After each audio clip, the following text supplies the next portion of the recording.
मित्रों, हमारे स्तुति स्मृति नामक पटल पर आपका मैं हार्दिक स्वागत और अभिनंदन करता हूँ।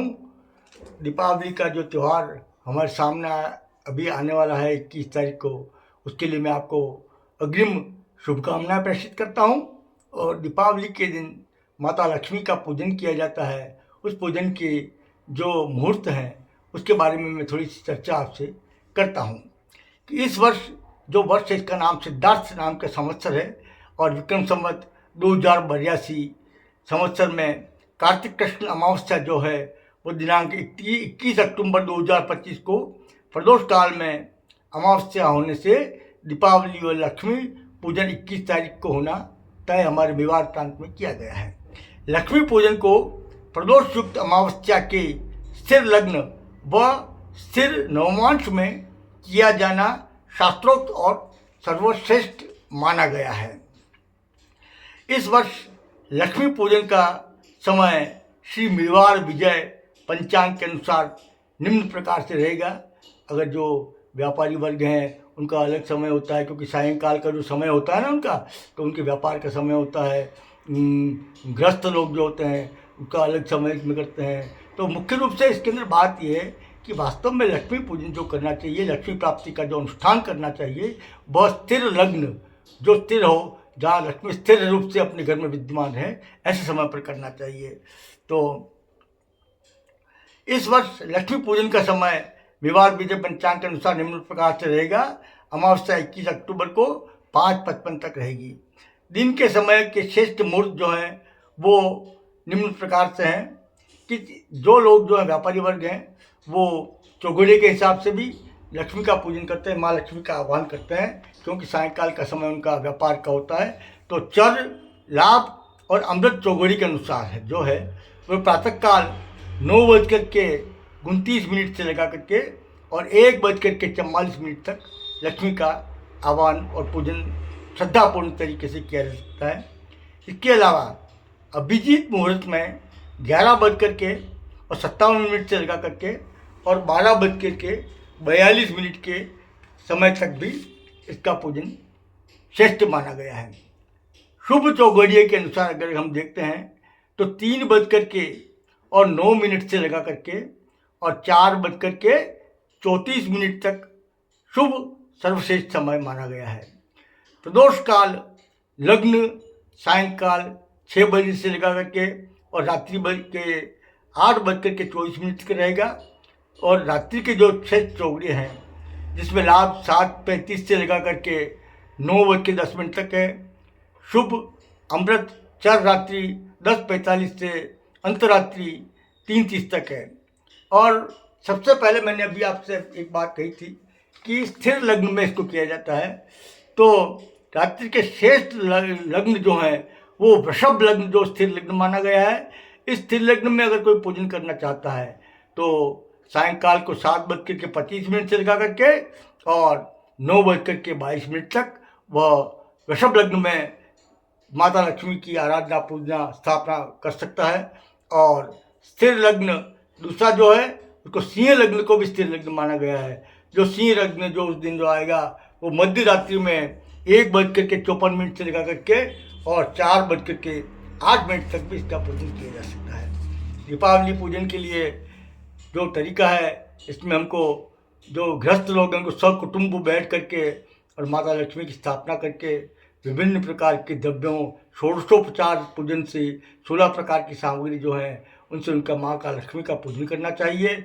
और इसके पश्चात इसके अंदर क्या कि श्री सूक्त का पाठ भी किया जाता है और हवन आदि का भी प्रावधान है, परंतु ये बड़े लंबे लंबे अनुष्ठान होते हैं।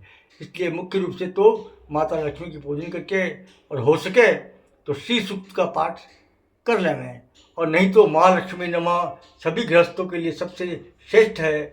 महालक्ष्मी नमः आवानम समर्पयामि, महालक्ष्मी नमः आसनम समर्पयामि, महालक्ष्मी नमः पाद्योपाद्यम समर्पयामि, महालक्ष्मी नमः हस्त्यो अर्घ्यम समर्पयामि, महालक्ष्मी नमः मुखे आचमनीम समर्पयामि, महालक्ष्मी नमः स्नानम समर्पयामि, फिर महालक्ष्मी नमः एक तंत्र मिलित पंचामृत स्नानम समर्पयामि। सभी मिले हुए पंचामृत पृथक पृथक चाहें तो पृथक पृथक कर सकते हैं, और एक मिले हुए पंचामृत से चाहें तो एक तंत्र मिलित पंचामृत स्नानम समर्पयामि है। पंचामृत स्नान के बाद में शुद्धोदक स्नान महालक्ष्मी नमः, शुद्धोदक शुद्ध जल से स्नान करा देवे, शुद्धोदक स्नानम समर्पयामि। महालक्ष्मी नमः गंधोदक स्नानम समर्पयामि, गंध से स्नान करा दें। महालक्ष्मी नमः गंगोदक स्नानम समर्पयामि, और महालक्ष्मी नमः तीर्थोदक स्नानम समर्पयामि। इस प्रकार के स्नान करा करके उस तीर्थोदक स्नान के पश्चात कभी शुद्ध स्थल से स्नान नहीं होता है। उसके पश्चात महालक्ष्मी नमः वस्त्रम समर्पयामि, श्रेष्ठ वस्त्र को धारण करावें। महालक्ष्मी नमः यज्ञोपवीतम समर्पयामि, यज्ञोपवीत धारण करावें। महालक्ष्मी नमः कुंकुमम चंदनादि समर्पयामि। महालक्ष्मी नमः अक्षतम समर्पयामि। महालक्ष्मी नमः पुष्पम समर्पयामि। महालक्ष्मी नमः धूपम आग्रापामि। उसके बाद में महालक्ष्मी नमः सौभाग्य द्रव्यम समर्पयामि, जिसमें अबीर गुलाल पिसी हल्दी सिंदूर आदि है। और अगर श्रद्धा हो तो माता लक्ष्मी को आभूषण भी धारण करा सकते हैं। महालक्ष्मी नमः सौभाग्य द्रव्यम आभूषणम समर्पयामि। महालक्ष्मी नमः कज्जलम समर्पयामि, काजल को भी लगाया जाता है महालक्ष्मी को। चूड़ामणि समर्पयामि, चूड़ामणि भी समर्पित किया जाता है। तत्पश्चात महालक्ष्मी नमः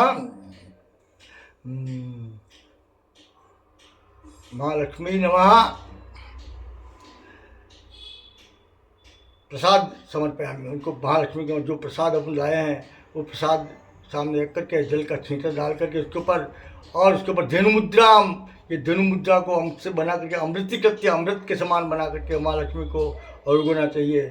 उससे महालक्ष्मी नमः निवेद्यम निवेदयामि, निवेद्यम निवेदयामि। ह्रीं प्राणाय स्वाहा, ओम ह्रीं प्राणाय स्वाहा, ओम ह्रीं व्यानाय स्वाहा, ओम ह्रीं समानाय स्वाहा, ओम ह्रीं उदानाय स्वाहा। मध्य मध्य जलम समर्पयामि। और पुनरअपि इसके बाद में अगर आपने किसी प्रकार के मेवे सूखे मेवे माता को भोग धरे हैं तो उनका भी पुनः प्रार्थना पूर्वक निवेदन करते हुए उनको आरोग्य ऐसी प्रार्थना करते हुए प्राणाय स्वाहा, पानाय स्वाहा, व्यानाय स्वाहा, समानाय स्वाहा, उदानाय स्वाहा करते हुए उनको जिमना चाहिए। उसके बाद में हस्त प्रक्षालन से जलम समर्पयामि, मुख प्रक्षालन से जलम समर्पयामि, और चंदन से अपने रिंग फिंगर में चंदन लगा करके क्रॉस हाथ करके क्रोधनाथ से चंदनम समर्पयामि। तत्पश्चात माता को फल आरोग्य के लिए रखना चाहिए माता के सामने, और फल के पश्चात मुखवासास्ते तांबूलम मिला लवंग आदि चूर्णम। तांबूल जो है वो पान माता जी को भोग धरना चाहिए। उसके पश्चात में तांबूलम समर्पयामि, उसके बाद फल मुद्रार्पणम समर्पयामि, विशेषार्घ्यम समर्पयामि, नारियल को भेंट करना चाहिए, और आरती की आरती करना चाहिए।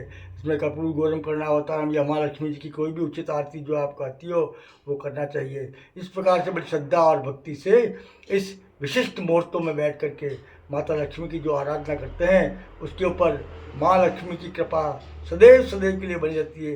बोलिए माता महालक्ष्मी माता की जय हो। अगर आपको हमारा ये संक्षिप्तम पूजन विधि पसंद आती है या मुहूर्त पसंद आता है तो कृपा करके मेरे इस चैनल को आप लाइक करें, सब्सक्राइब करें और शेयर करें, जिससे कि जो लोग इससे अनभिज्ञ हैं और जो संक्षिप्त रूप से पूजन करना चाहते हैं वो उससे कर सकते हैं। जय श्री कृष्ण। ओम नमः शिवाय।